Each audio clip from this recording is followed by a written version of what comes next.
Good morning, happy Monday. It's actually a good day today. So far it feels that way. I usually get really worried when I take days off that I'm gonna come back to just a ton of emails, but everybody had Thursday off for the holiday, and then I think a lot of people also took Friday off, so I only had 34 emails from those like 4 days that I was off, which is really nice because sometimes just from my Friday off, I come back to like 100 emails.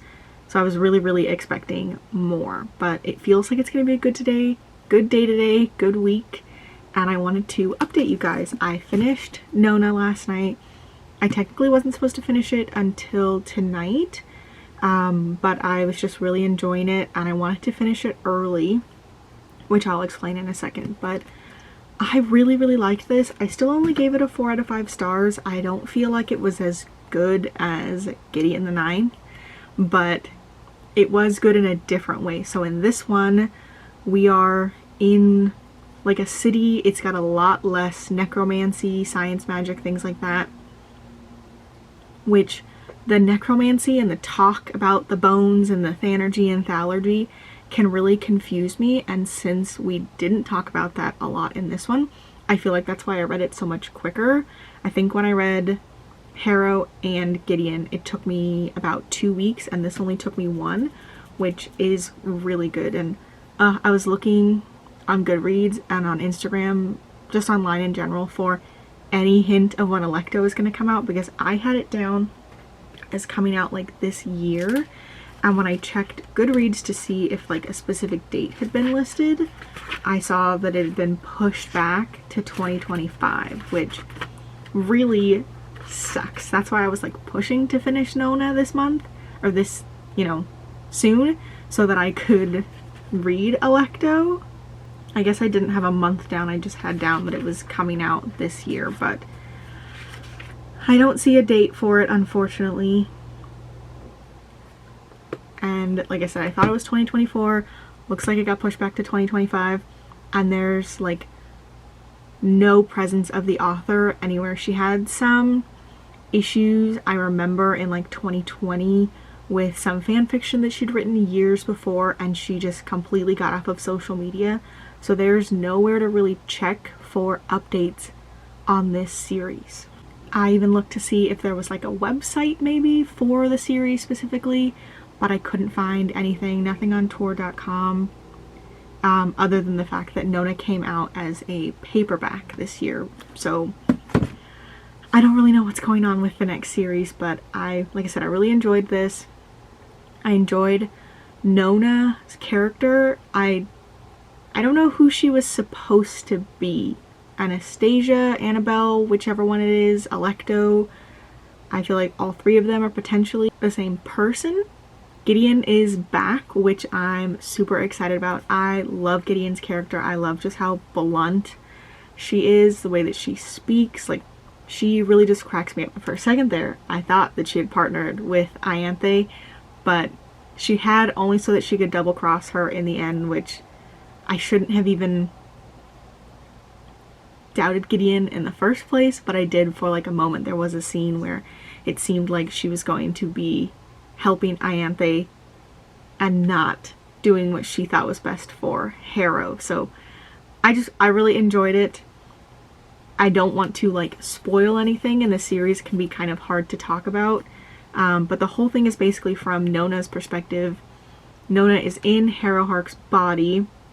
Gideon was put back in her own body and brought back. She is the daughter of God, John, and Ianthe is a lictor, but she's parading around in her cavalier's body from like a ship far away, controlling him. She gets like defeated in the end. Camilla and Palamides merge souls, I think is what it is, to become Paul, which was felt like a weird name choice to me compared to a lot of the other ones in the series. Like Camilla and Palamides aren't strange names, but they fit with the rest of the world. Camilla, Palamides, Pyrrha, Ianthe, Corona Beth, like they all just have a vibe about them, and Paul really doesn't fit for me. So I finished it. I really enjoyed it, and now I am moving on to Skin of the Sea. I had originally intended to read The Summer of Broken Rules next, but I found out that Skin of the Sea and Jade of Gold and Fire, or Jade Gold Fire, are on Spotify, and my Spotify renews on the 11th. So I have 3 days to read this, to finish out like this month on my audiobooks, and then my subscription will renew on the 11th and I can read Jade, Fire, Gold. And this has, they both are just about 12 hours long and you get 15 hours. So it's kind of like, not a life hack, but I can read both of them back to back this month because my pay period is from like the 11th to the 10th. So I'm going to read Skin of the Sea next. I don't really know too much about it. I got it in a subscription box. It's hard to tell, but it's got gold edges, and I think the cover is a little bit different. Let's see. So it says, Simi prayed to the gods once. Now she serves them as Mami Wata, a mermaid collecting the souls of those who die at sea and blessing their journeys back home. But when a living boy is thrown overboard, Simi does the unthinkable. She saves his life, going against an ancient decree, and punishment awaits those who dare to defy it. So it's only 306 pages, so I can read 100 pages today, tomorrow, and Wednesday, and I should be finished. That finishes me on the 10th, yeah, and then I will start Jade Golden Fire on Thursday. And this is going to put me like way ahead of my reading schedule, so I could potentially add a 6th book, or I will just read a couple more of, maybe just one more comic, maybe just one more manga. I don't want to rush through them too quickly though, so that's my like struggle, is that I really want to get to 7, 8, and 9 because it's new information, but I just don't want to go through them all too quickly and then not have anything. So that is my update. Hello, happy Tuesday. I did not do what I planned to do. I think in the last video I told you that I was going to try to read Skin of the Sea in 3 days and then start Jade Gold Fire because I had them available on Spotify. I did start Skin of the Sea, but it's a little bit intense in the beginning. The premise is that our main character is a mermaid, a Mami Wata. I think the pronunciation is hard for me, but she is a mermaid. She was turned into a mermaid after she was killed. Right before she died, she was on a slave ship. There's like allusion to her being tortured and assaulted before she was thrown overboard. So this is set in kind of like the 1500s when slavery was like first happening and people were being taken, which is obviously like a super heavy topic and not at all what I was expecting this to be. So I read like 75 pages the first day, 25 pages the next day, and did not read the third day. It just felt really, really heavy to me. And then I went out of town. I went out to Santa Ana, which is only an hour away, but my husband and I stayed out there for his birthday, which was on Saturday. We had dinner with his family. We went to like a music festival on Saturday. Sunday I was a little bit hungover, a little bit dehydrated, very like sunburned and blistered, and I just didn't do any reading. And then yesterday I was crocheting and had been kind of like contemplating not picking the book back up, but I did, and I'm really, really enjoying it. It does have a trigger warning at the beginning to let you know about like some of the content that's in it. But once I got past those first like 100 pages where you're getting some like character background story, it is much more fantasy now. So our main character is a mermaid. She has been like granted this new life, and it's her job to not rescue people, but pray over people who have also been killed and thrown overboard from these slave ships. Give them like a blessing to pass their souls on. It's kind of like all that they can offer them. And one day while she's out there, she like approaches this body and he is still alive. She's never encountered that before. So she's like, I can't just sit here and wait for him to die. Like, that feels too cruel. So she takes him to this island that's nearby and kind of coaxes him back to life. And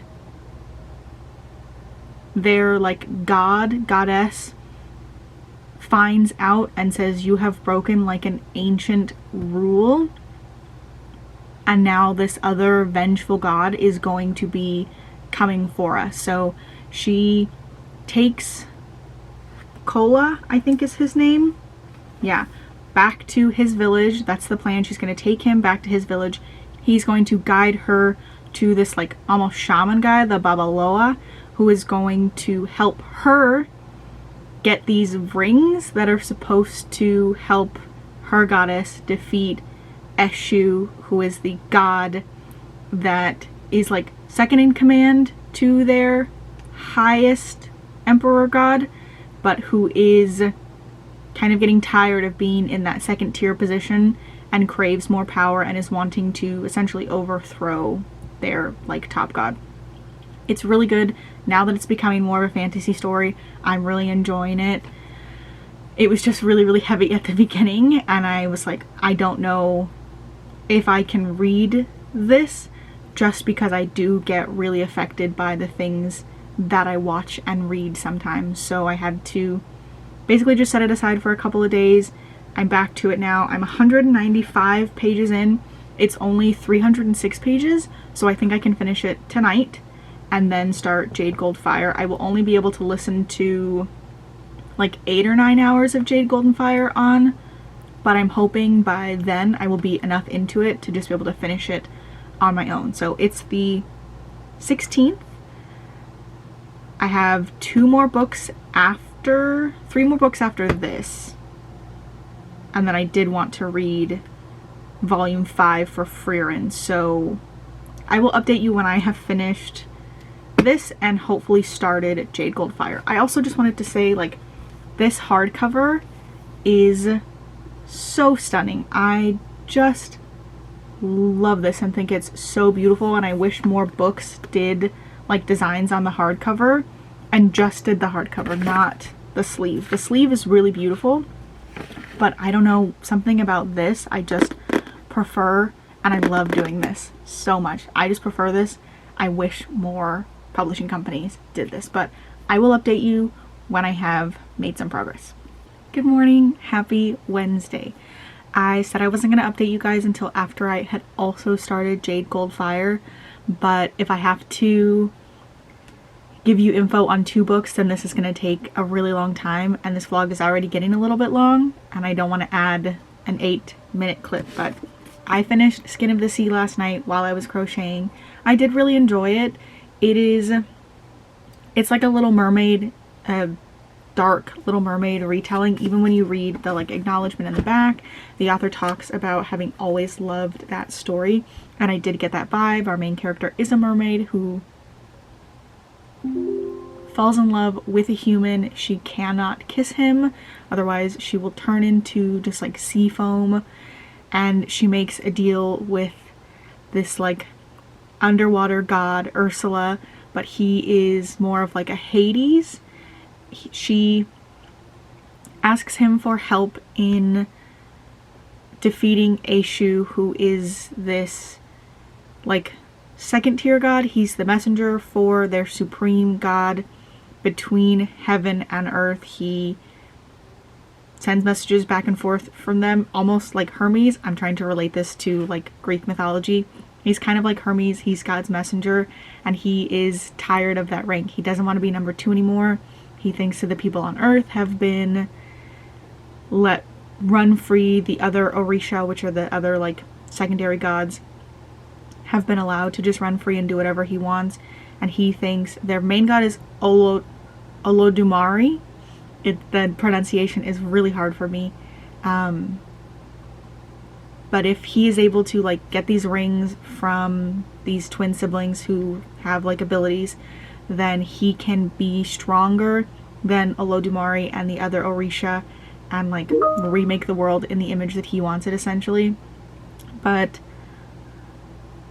Simi, the mermaid, is able to defeat him in the end. She like grabs him and drags him into the water where she is strongest. She takes him all the way down to the like Hades god, who I can't remember what his name is, and that god traps him, binds him to the seafloor, and she goes up to Kola and she, you know, makes sure that he's saved. The siblings are able to use their rings to bring him back to life. She uses the rings to summon Olodumare to ask for forgiveness for saving Kola. She is forgiven, and then she tells Kola, I made a deal with, you know, the god under the sea, that I would join him in his loneliness, essentially. And it gave me really big like Persephone and Hades vibes, and I was like, oh, okay, I'm more interested in where this is going now. So I definitely want to read the next book, but it's not super high on my TBR. But I did really enjoy it. I rated it 4 stars on Goodreads. It was more of a 3.5 for me, but I always round up if I'm doing a half star. I think on Goodreads it's 3.8, so 3.5 to 4 makes sense. But that's my second book only this month. I'm going to probably read a comic next and then start Jade Gold Fire, but I am not sure. Before I finish this, I wanted to show you the tapestry that I've been working on. I'm like really obsessed with tapestry right now. I did just like a small one, and now it's all I want to do, and I was looking at so many different ones on Pinterest that I want to do eventually. This happens. I like find something and get stuck on making just a ton of it, not just with crochet, with knitting, with all crafting. But the one that I'm working on right now is this tapestry. So there are like vines that are going to extend up on either side, and then in the middle this is going to be a mountain, and above the mountain it's going to say Valaris. So this is for Akatar. I'm super happy with how it's coming along. I have seen that a lot of people make these things called bobbins, so like each thread ends in a ball, and this is super annoying to me because then you have to move them around constantly to keep them from getting tangled.